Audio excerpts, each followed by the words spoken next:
Hi, I'm Joey Gilroy, and this is We Love College Waterski, the podcast where I talk to collegiate ski teams across the country to figure out what makes them work and what's unique about each team that is part of the NCWSA. This week, my guest is Luke Carnes, a recent alumni from Oklahoma State, and he helped start up his team down there. Luke, do you want to say hi? Hey, I'm Luke. Nice to meet everyone. Thanks for anyone who's listening. Great. So first question's just super easy. How'd you get into water skiing? I've basically been water skiing most of my life. My parents met through water skiing, so I ended up just falling into that world. My parents recall times of throwing me in the baby crib on the side of the lake and going to take a set, just trusting I couldn't escape the crib. That's nice. I hope you had a little jacket on. Safety. As far as I know, I don't really remember, and they won't clarify. Okay. So, do you remember like your first set, or?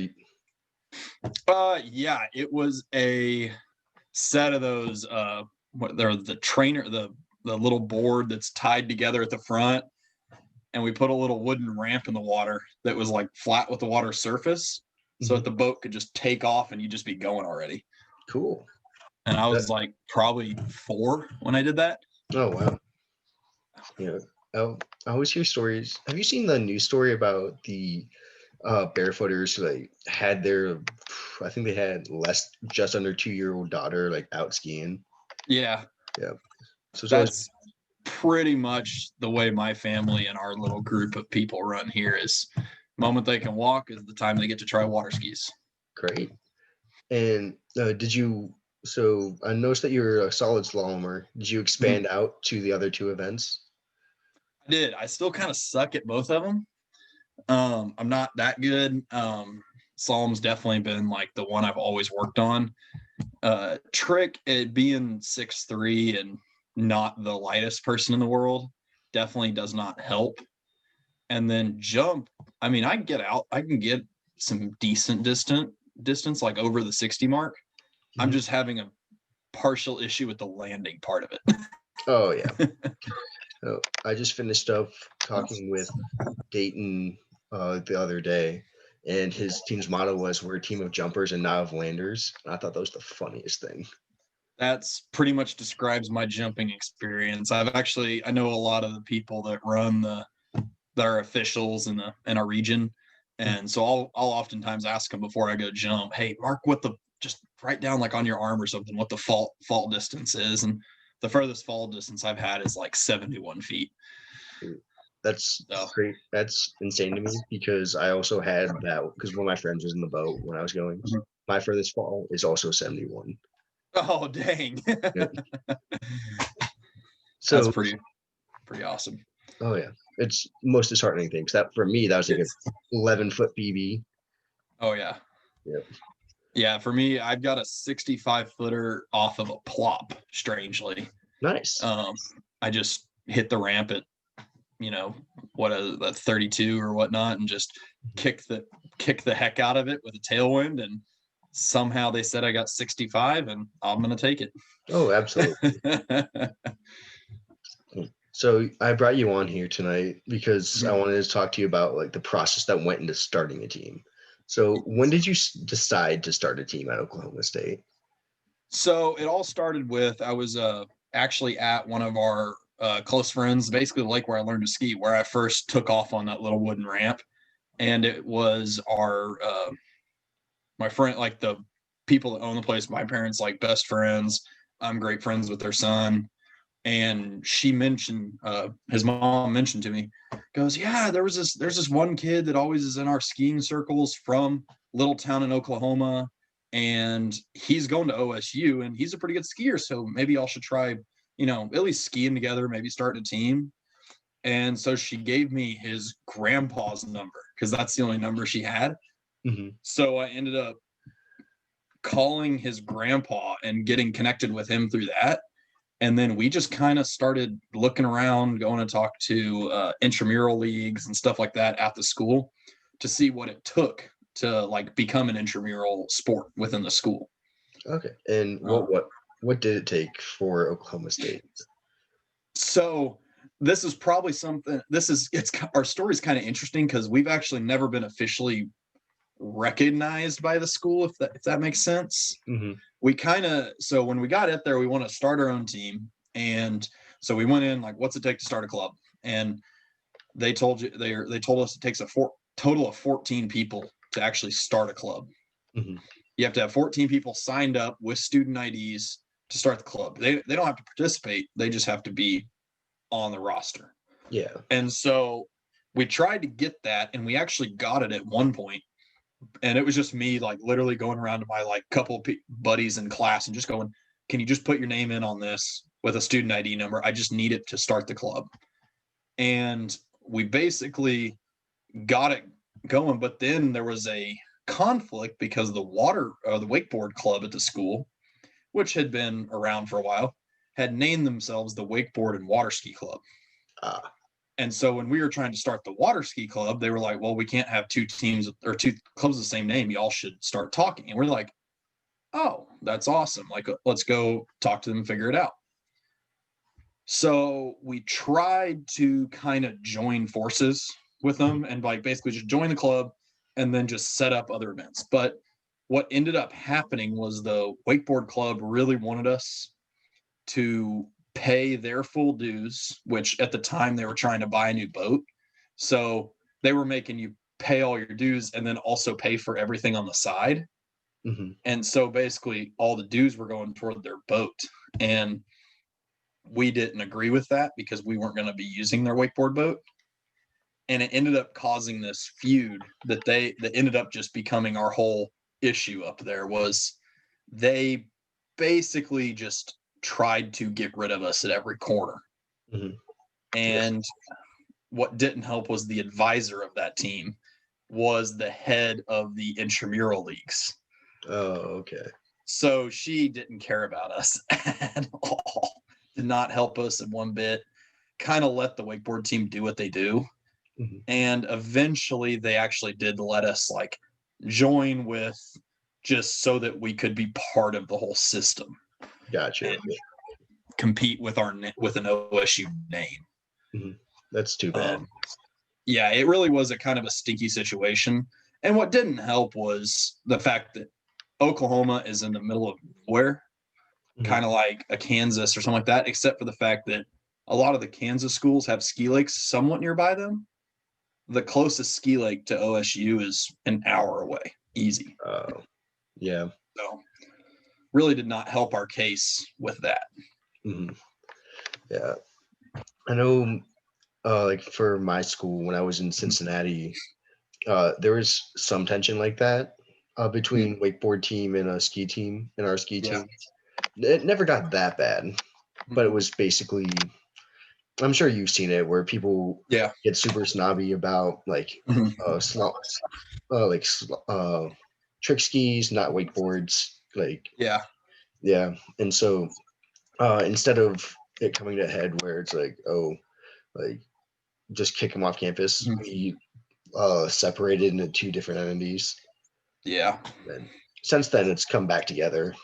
Those people who have passed through school, and hopefully next time, next generation, that will get itself worked through. Yeah, we're hoping. And so my buddy, his name is Alec, guy named Alex Shuler. He didn't actually show up last year because he broke his ankle jumping. Oh no. That's why you probably didn't see him on some of the score charts. But he's a really good skier. Jumps over 100 feet, slaloms deep 35, tricks a couple thousand. Like, he was really good for what he was. Yeah. And he's still attempting to keep that team going. But me and him have had enough sour mouth like run-ins with those guys. Oh yeah. That we just couldn't like. And he's one of those good old country boys. So kind of holds a grudge if you do one thing wrong to him. Yeah. But he's a great guy. But yeah, no, they both of us had separate instances where I got added to their like Facebook group so I could keep updated on team news. And they sent out a message saying they were going out. And I asked if I could join. and I got instantly removed from the Facebook group. Oh. And I asked them why afterwards, and they said, well, I mean, you haven't paid your dues. And I'm like, we came to an agreement. He goes, yeah, but that doesn't mean you can come out wakeboarding with us. I was like, okay, like, sure. And then he had a run in. He ran into a gas station with their boat one night, and they just kind of brushed him off, and they just kind of had that attitude like they were the big guys. And it was unfortunate because it could have been something great. It really could have. Oh yeah, especially because I know some guys who have competed in wakeboarding, and they roll up to ski tournaments sometimes, and they'll cruise. They'll never get to full speed or like very far jumps, but they'll cruise through like 30 miles an hour, jumping mid 50s, 60s just on their wakeboards and shocking everyone. But yeah. Oh yeah, I was down at I went down to Waterski Nationals in San Marcos. I think it was 2 years ago, or it's 2 nationals ago, however that cycle works. I watched, I believe it was one of the Wisconsin guys on a wakeboard huck a 68-foot backflip off the ramp, and I was like, okay, that was pretty sweet. Yeah. And so yeah, it really could, and I wish more teams would have that dynamic. Like, I know I'm good friends with a lot of the Texas A&M skiers. Spend a lot of time with them at the tournaments, and I know them and their wakeboard team kind of don't get along because they have a wakeboard team and a water ski team, and they just really don't associate from at least the experience I've had. That's always a shame. I feel like I'm not surprised that difference is there, but it's just too bad that it is. I think it's something that could be really beneficial to the whole sport to the sport as a whole, because really wakeboard does transition into some of the other sports we do. And for us, like, I mean, you look at pro skier Erica Lang, and she's trick skiing and wakeboarding and kicking butt at both. Yeah. Awesome. I know my experience with wakeboarding. I never skied or was on the water before college, but I skied for a fall semester my freshman year. Then I started wakeboarding the next spring just to get out on the water, and then picked it up immediately. And I started looking into seeing if my school's wakeboard team was still active. And at that point, I was the year after was inactive. Yeah. So on their side too, it's an easy way to get kids involved in both sides. It really is. And, the tournaments are so much fun. And I've heard wakeboard tournaments are a blast too. And I really think it would be an awesome dynamic to have that combination team between the two. Yeah. So moving on a little bit. So when you were trying to get things started, did you have any ski support, at least a little locally to you? Yeah, so we had a lot of support from, the local skiers. Like, we had the lake where Alec comes from is a little ski lake in Marlow, Oklahoma. They call it Outlaw Ski Lake. It's middle of the country. I mean, literally, you go out there and it's middle of nowhere. You take someone to go ski with you, and they're like, okay, they're taking me to go kill me in a ditch. Oh yeah, like it's one of those places where I was going to say if instead of sending an address, they just send you coordinates and you hope it works. Yeah. No, he basically just told you to go to town and then told you to call him when you hit a certain mile marker. And then he would just answer the phone and talk you into it. Wow. So, and it was like, if you went one, because Oklahoma was divided up into these mile cubes. And if you went one too far, it was a dark zone. You'd lose service, and good luck getting back to the highway. Oh no. Oh yeah. It was, it made it a lot of fun, but, that club really helped us out. They, allowed us to come ski there we didn't have to pay a member price. We just had to pay a set price, which was helpful for the people that didn't go very often. And then for someone like me, obviously I'm paying a lot because I'm going all the time. Yeah. But they were very helpful and very gracious to let us come ski there for a really discounted rate. They really only made us cover gas, and that was really helpful. Wow. And then was the NCWSA helpful at all while you're setting stuff up? Yeah, we had some help there. Another big help was we actually got in contact with Jay Bennett. Oh wow, yeah. Down there at Bennett's, and he really did help us out. He sent us some gear and kind of helped talk us through. And we had one of the ULM advisors talk me through it one time. And I'm not sure if you saw that ULM had a alumni alumni that was their new Waterski advisor. Unfortunately, he passed away recently. But I remember me and him sitting and talking for hours about how to run a team. And then we actually did get, and I unfortunately never really got a chance to thank the guy or got a chance to like fully use and like promote his program, but it was the Jodie Fisher Spray It Forward.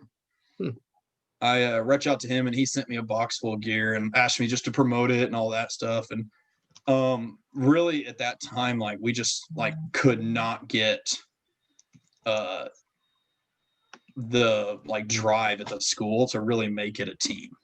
And I really am like would like to apologize to him about that, because I really wanted to be big on promoting the sport and growing a team and getting it out, and it was just really hard to do at Oklahoma State. Yeah.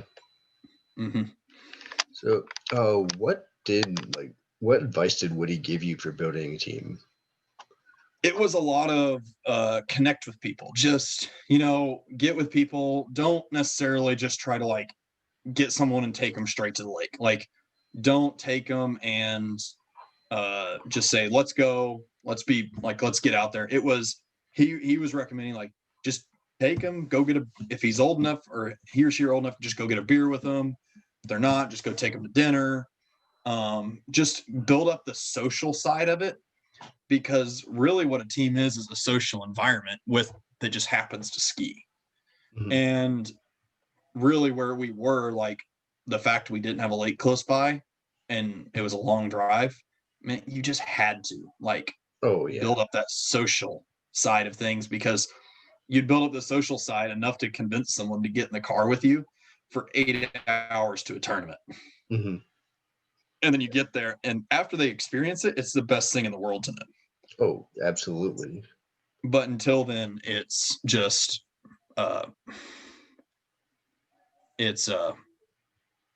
sorry, I lost my train of thought there. Looked at my phone for a second. Good. But yeah, it's building up that like social side of it, because you got to get the people to trust you and get the people to want to hang out and just come be part of this amazing community like you and I know. Yeah, I've always found that to be like the real hard part, especially, I'm not sure about you, but up north, we basically have a week and a half to get like the new recruits in and going. So there's a lot of pressure to do, okay, you're on a list, cool, go like today, we'll meet everyone. Yeah, no, it's that's definitely something I've kind of felt a little bit at OSU. Now we're not true Midwest, but we're up towards y'all.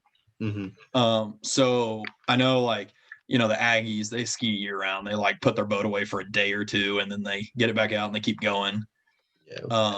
OSU, our lakes froze over every year I was there. So it was definitely harder to convince someone in the winter. So you kind of had this like 6 month of try to get everyone to come with a 2-month break right in the middle.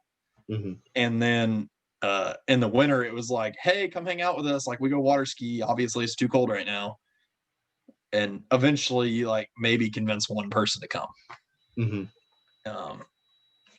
So yeah, it was a really fun experience. And we at one point had like 7 people being part of the team. But at most in any tournament, we only ever got 2 to compete. You and Alec. It was me and Alec. Or like he wouldn't make it to a tournament, so then we got that one Shelby girl to go, and like me and Shelby competed. And then I had one guy back a few years ago that came down with me. Another one where Alec missed the tournament. A lot of times recently it was all due to injury. I mean, he took 100-foot out the side on jump skis and broke his ankle. So he was in a boot till March, and then COVID hit. Yep, that would do it. So yeah. Yep. And so, do you think that any of the, actually, a great way to do it, is there, of the people who you got to come out, like 7 or 8, had any of them like skied at all before? We had 3 that had skied before, but it was more of a casual skiers, people that like family had a boat or something like that, and they just get out there and they'd pop up on 2 skis and cruise around for 10 minutes and then get back in the boat and just drink the rest of the day. Like, Oh yeah, pretty casual stuff. And so this whole world of like collegiate skiing was crazy to them, and they saw me and Alex ski, and me and Alex slaloming were big. Like, Alex was a big jumper. He could do a flip, and so they were like wowed by that. And then the couple we got to go to a tournament with us, and they would see the ULL skiers. It just blew them away with what happened on the water. Yeah, I know when I've talked to like recruiting rooms, basically, I always have to really dance around showing the right level of skill, because certain point, like, it's cool, and then it becomes super intimidating. Oh yeah. No, me and Alec made a promise that if we ever brought a new skier, all the new skiers skied first. Yeah. And me and him were pretty good. I actually worked for about 4 years in North Carolina as a water ski instructor. My job was literally take a ski boat, go pick up random vacationers, and teach them how to ski. And so I had a lot of experience teaching new skiers how to get up. And then Alec is actually did get a pro rating one year, so he's really good, and he was able to he was basically my coach. Yeah. And then I kind of helped with the brand new skiers, the ones that he was maybe hadn't done that in a while, but as soon as they were getting up and all that, he just was a great coach. Loved to talk. That was one thing he did love to do, but he overall, he cared. He really wanted them to get better. Oh yeah, that's one thing I've noticed about just all skiers is it's always about everyone getting better. Oh yeah. And also sorry, go ahead. I'll say, and honestly, the people who don't want to get better, it's about them having fun. Yeah, no, it's definitely that's the hard part. Is we had to figure out how to get people to understand the pros. There are pro skiers there. They are insanely good, but they will be your biggest supporter on the dock. And that was always it helped me too, because I'm not a good jumper, but because of the way we would get set up, or we would set ourselves up in the order, I had this happen to me one time where I went off the dock in between Cullen Parker at Texas A&M, who's a 140-foot jumper. I might be wrong on that, but 140 foot or so, 130 foot. So it was Cullen Parker, me, Taylor Garcia. Nice. Well, at least you went before Taylor. Yeah, I at least went before Taylor, but I mean, it was fun because I had at that point accepted everyone's just here to ski and have fun, and it's going to be enjoyable. And so all 3 of us were standing there on the dock and giving each other crap right before we all went out. As soon as the boat got ready to take me off the dock, I looked back at Taylor and said, "Hey, watch for tips here," and just took off. And he just was cracking up on the dock. Nice. I know him. It's just that's just, they love that sort of interaction. Oh yeah, I know. I've had something similar where at my tournaments I was sandwiched between a 120 and 140 foot jumpers, and then they were my friends, whatever, and the dock star was my friend, and he walked up, he was like, "Are you sure you're in the right round?" Because just really give me a lot of crap about at that point, still plot I was starting to single, I was hitting maybe 55. Yeah, that's awesome. No, I definitely did not belong in the round I was in. I definitely put myself in that round because I was the one signing us up. Did not think twice, or did not think about the fact that 4th round jumpers would be those guys. And it made it really fun because the best part about it was, I go out there, I was just doing what I deem the super plop, which was hit the ramp with your knees at 90 degrees and jump as hard as you can. And I was getting, 58, 60 feet off of them. And then Taylor comes back and he's almost was dying laughing while I was jumping because I was just doing it so strangely and I was so confident about it.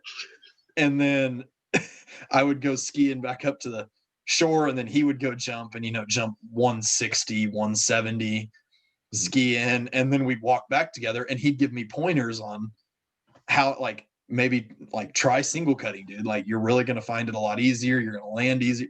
And he was giving me tips afterwards on to help me out. Oh. And they're so willing to be there to encourage you, to help you. It's amazing to hear, especially because my only interactions with those top 5 schools is seeing them on the other at nationals. And it's always awesome to hear how much they care about the sport in general to get people to keep moving. Oh yeah, it's amazing what they do, and they love to see new skiers there. That's their favorite thing in the world. They'll before they go run down and cheer for me in slalom, who's still trying to get PBs, but I'm sort of in short line, so I'm in that world already. But that new skier that's on the 2 skis trying to run the course, they're down there in the short cheering for them to get around 3 ball, and it's amazing for those skiers to see the guys that they just went out and almost won the tournament, to be right there on the shore trying to cheer these people on B team of all things. Yeah. Oh, that reminds me of last year at nationals when I went. I missed the gates on my first pass, didn't get noticed, thank God. Then the second pass, I clipped 1 ball and I was just inside of it or ran it over or something. And the guy in the boat judge I think he was an Alabama skier. And I hear him from the waters, he screams at me, don't take your ski off. And he starts screaming the radio how I got the pass. Trying genuinely fighting with probably top level officials that this kid from Cincinnati made his 23-mile-an-hour pass. Oh yeah. No, I love those guys. They they helped out one of our one of my favorite moments is when they it was a B teamer. I can't remember which school it was from, but they swerved the boat a little bit to help him out. The guy driving was one of the A team skiers that had his rating, and he was given everything he could to help the guy on the kneeboard get around the buoys. Oh my God. I would love to see kneeboard slalom. Oh yeah. Cool. If you ever get the chance, just throw a kneeboard on and give it a shot. I love trying to run the slalom course on the randomest of things, and kneeboarding is surprisingly fun. Nice. I'll have to give it a shot. So a good while ago, you mentioned the Jodie Fisher's program. Can you tell me about that? I've heard about that before. Yeah, I can't speak too much on it other than, I basically messaged him. I was looking for any help I could get. I was starting to kind of build. We were starting to build a little bit of momentum right toward the end of the spring semester. We had kind of got, 6 or 7 people good to go. And we thought we were on a track to get the Waterski name out of the wakeboard team's title and get our own club going. And I just messaged him out of nowhere and just was like, hey, love to see what you do, maybe to help my team out. He goes, and I didn't hear anything back for a month. And then I just got a message out of the blue that says, hey, we just packaged up some skis and where'd you like us to ship them to? Wow. And so I was like, what the? And so I was in the process of moving, so I didn't really have an apartment I could send them to. So I sent them to the recreation center. Oh, wow. And basically just said, and he was like, I'd just like to see some support, some throwback to us, just mention us a few times in post and, use our gear. And there's no question we've used the gear. We have a lot of that stuff, and we made sure that we kept it, and it's still there at the school. Oftentimes was stored at my house, but we made sure it's now there at the school. They found a little storage room for us to put it in. And that's where I was like, I want to be like apologetic to him, because I really did not do my job in that agreement of, sharing what he did for us. Because after that summer, some of those people just weren't interested. We hit the roadblock because the wakeboard team didn't follow through on their deal at one of their next meetings, they were going to vote to just remove the name out of their title so they become the wakeboard club. Mhm. And I texted the guy after. I was like, "Hey, did that notion go through to remove the Waterski?" And he goes, "No, we decided not to do that." And I just asked him. I was just like, "Why? Why would you do that?" He goes, "That's for the new president we voted on, so don't worry about it," or said something along those lines. And I was just like, "Really?" And so they just they altered their constitution with some of their rules, and they just chose to not take the name Well, out. And that's what we continually ran into. Is it's like they're like, "Yeah, we'll do it," and then when it's time to do it, they're like, "Yeah, no, we don't care about y'all." mm-hmm.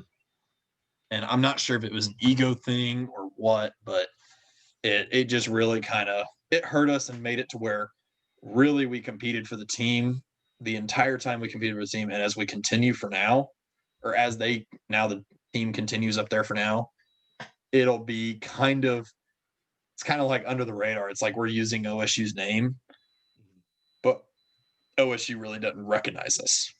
Yeah. So it's going to be rough if you guys get to a place where you're getting to did you guys compete at regionals last year? Yeah, we can compete at regionals. We didn't, all we needed. So the way the NCWSA recognizes you as a team is you signing up as a team and everyone bringing passing transcripts. Okay. And then we did get a form signed off 1 year that basically said that they recognized us as part of the wakeboard and water ski club. And that's what we turned in and got ourselves recognized under with NCWSA. So it was kind of like a technicality loophole we went through, and maybe not entirely legally with the school, but for NCWSA, we're good to go. Okay, yeah. And honestly, I can't imagine a school as big as Oklahoma State's gonna care. No, and that was as long as they didn't have to give us any money, they really did not care. Mm-hmm. Yeah. And so with that, so you've since left the team. Do you leave it with any like goals or any momentum moving forward? Yeah, so I left it with my buddy Alec, and he's kind of reaching out to people and trying to get them. He's got a couple people interested, and we have a couple people we already we're hanging out with and taking the lake.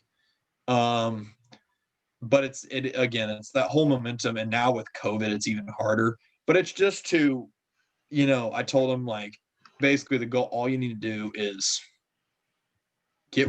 become friends with people, get a group of friends together, and then on a weekend, just bring them to the lake. Don't say anything about water skiing. Don't say anything about competing or tournaments or any of that stuff. Just take them to the lake. Make them fall in love with the lake. The tournaments will follow.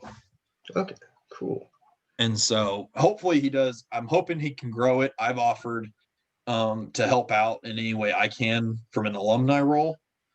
And so I hope to see him succeed. I really do hope he does a better job than we did, because it was me and him that started it together. Mm-hmm. I hope he does a better job than me and him did together.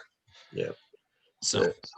I'm really invested in your team right now, because one, you're talking, making it interesting, and two, my current team is Akron, and we're a startup too. We started up 3 years ago. We've got actually a healthy number of people on either side, both boys and girls. But my biggest thing is trying to give my team as long a runway as possible. Yeah. Because I know after this first, I'm sure you're doing it now, and then Alex can do it. After your first generation, it's just kind of hope it stays. Yeah. No, and it's that's all. I only had, with the way it worked, I only had only 2.5 years there to kind of get it going. Mm-hmm. I started at my junior, or me and him, he was a freshman, I was a junior when we started it. And we kind of tried to get it going, and I tried to get the momentum rolling. as best we could. And he kind of was the recruitment guy. I kind of was the, paperwork behind the scenes, organize everything guy. Mm-hmm. And it really just, the hardest part was him getting people to agree. And it all came down to the drive time, because Stillwater to the closest tournament we had, which is no longer a tournament, was in Arkansas, and that was 5.5 hours. Yeah. And then, unfortunately, that tournament's not really going to be a thing for now. Owner just didn't really want to host that tournament anymore. Mm-hmm. And now all the tournaments are down in, Houston, Austin, Louisiana, and Austin's 8 hours easy from Stillwater. Mm-hmm. And those Louisiana schools, especially Lafayette's 11.5 hours. And it's hard to get people to go to those tournaments because they're so far away. Yeah. I've definitely rolled into Lafayette. I think one year we rolled in at 2:30 a.m. on a Friday night.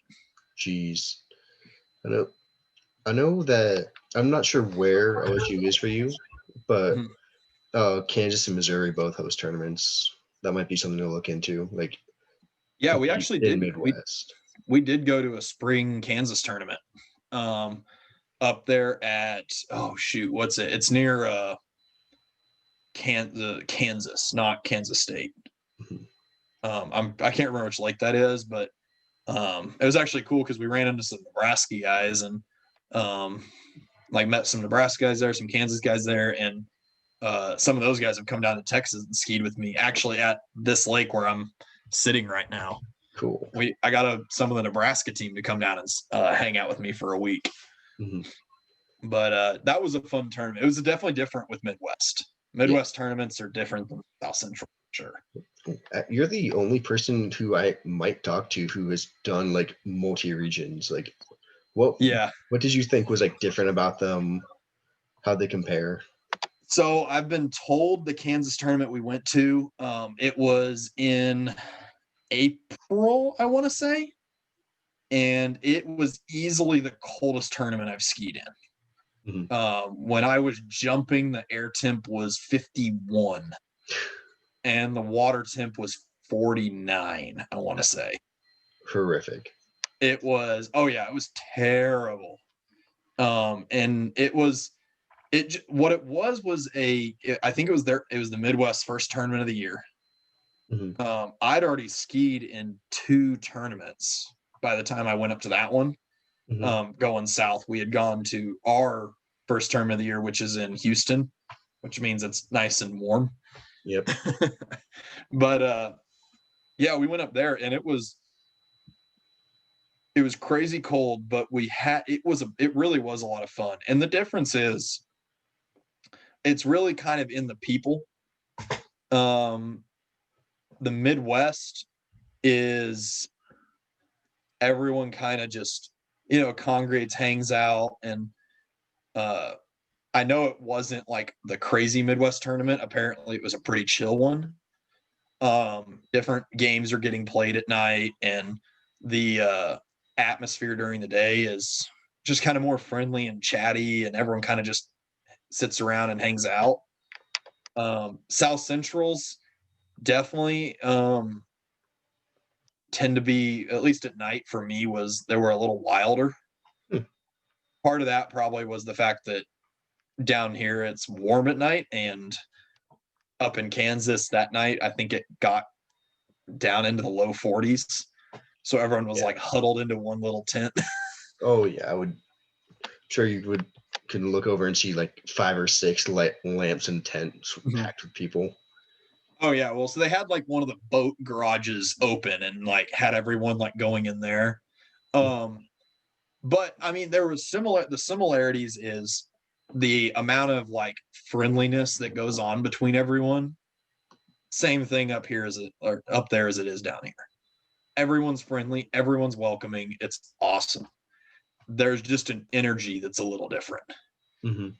And I can see that.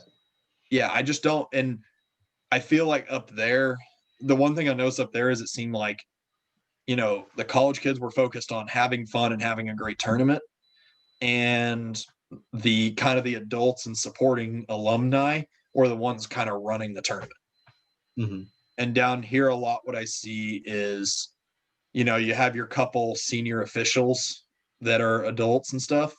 But like, I have a friend of mine who's a year younger than me who went to Texas A&M, a guy named Aaron Sander. He skis in Kansas City. He was our chief judge most of the time. And he was a year younger than me. And one of our chief safeties was a college skier. And like, it was a lot more hands-on with like actually running the tournament. I noticed like everyone was willing to help out. Anyone who had a rating would go jump up in the tower and judge a couple of rounds. I don't know. It's just different for sure. I can see that. I can really see how that would bring a different atmosphere to it, especially because, at least my experience in Midwest tournaments, it's like you said, it's a lot more like the officials are the officials and the skiers are the skiers. Exactly. And honestly, that's probably because up north, fewer people, at least that I'm around, grow up with it. So it's a lot harder to like encourage people to understand why ratings are important. Yeah, and that was the other thing is a lot of the people up there, or a lot of the Midwest skiers, just are college skiers. Like they started in college, and there's much fewer like per se like pro level or like good skiers. Oh yeah. We went up there and my buddy Alec won that tournament. He got beat out a guy named Dan Green, who skis at Bama now. He went up there and he messed up on his slalom pass, and he beat Alec in jump and trick, but Alec beat him in slalom and got close enough in the other two to get him in overall too. Wow. So it was kind of fun to say we went to a tournament, OSU won it. Yeah. But it was also because that was most of those guys' first time on the water. Yeah. Win's a win. A win's a win. We'd been practicing for a month and a half, and they hadn't, but oh yeah. I know. Oh, so Kansas and people are the Great Plains, because Midwest is big enough that we have 2 full conferences. Yeah, that's insane to me. Yeah, like I have a little spreadsheet of all the teams like check off as I do these. And Midwest is I think 30 teams big. Jeez. Yeah. So Great Plains has that. Great Lakes does a tournament down in Tennessee hosted by one of the Purdue alumni. And that tournament for us, it's the first time on the water since nationals or earlier for people. Yeah. Like it's hoping to run an opener, not going to eat it during your trick run, and hopefully right away on a jump. Yeah, that was I'm trying to remember. Is that the tournament that's at Swerve? Yes. In Hillsboro? Yep. Yeah. That lake throws me off. I've skied there before. That lake is it's crazy. But the atmosphere when I was there, it was an all-stars. Okay. And those guys know how to throw a tournament. Yeah. Yeah, Springfest is always a great time. Oh, I bet. Yep. See, so that's all of my major questions. Last two are just what was your favorite part about skiing collegiately? It was the relationships I've built. Because I go up to OSU. I was a little bit of a skier, but I wasn't really I never really went for tournaments before I went to college. I just kind of skied for my own personal gain per se. Like I was like, yeah, I want more passes, but I didn't have anything really to go for, so I didn't push that hard in slalom.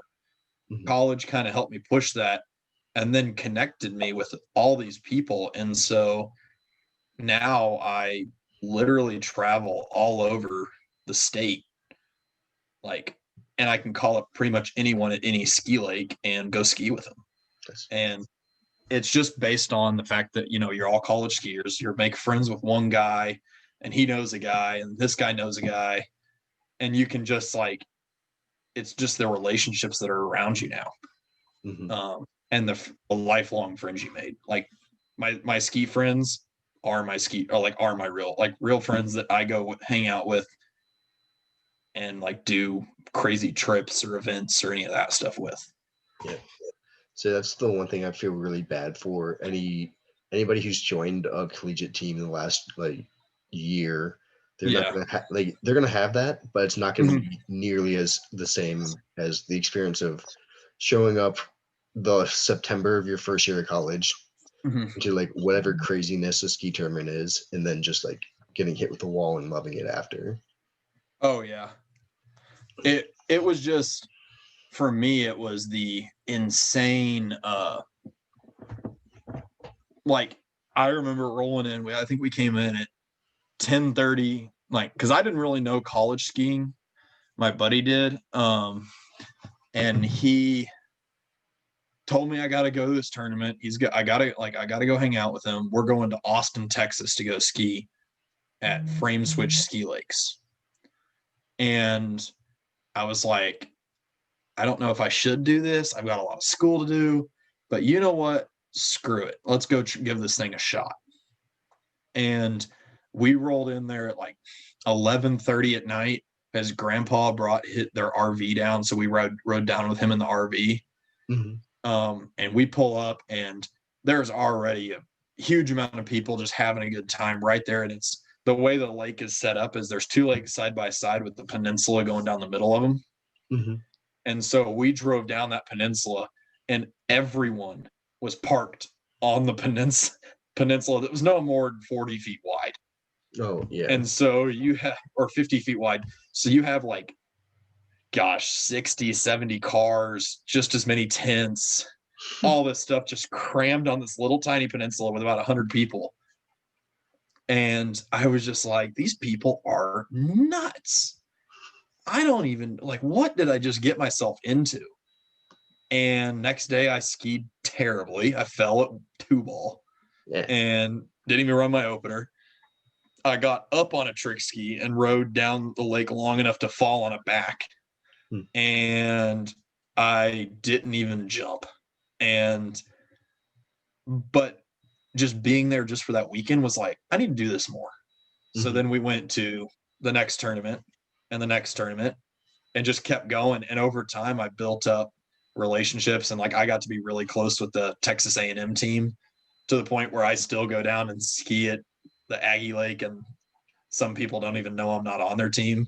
But it's just the relationships that you build from it. And it was just comes from that saying yes to that one September tournament that you're not sure why you're going to it, but it sounds like it might be fun, and just give it in. It's makes all the difference in the world. Honestly, that answer was so amazing. I don't want to end on something else. So I'm gonna say, sounds good, man. Thank you so much for coming on. That was awesome meeting you and talking to you. It was great talking to you too. All right, good sign off. So thank you to anyone who's listened to this almost an hour long of us just talking about ski. So thank you, and see you next week.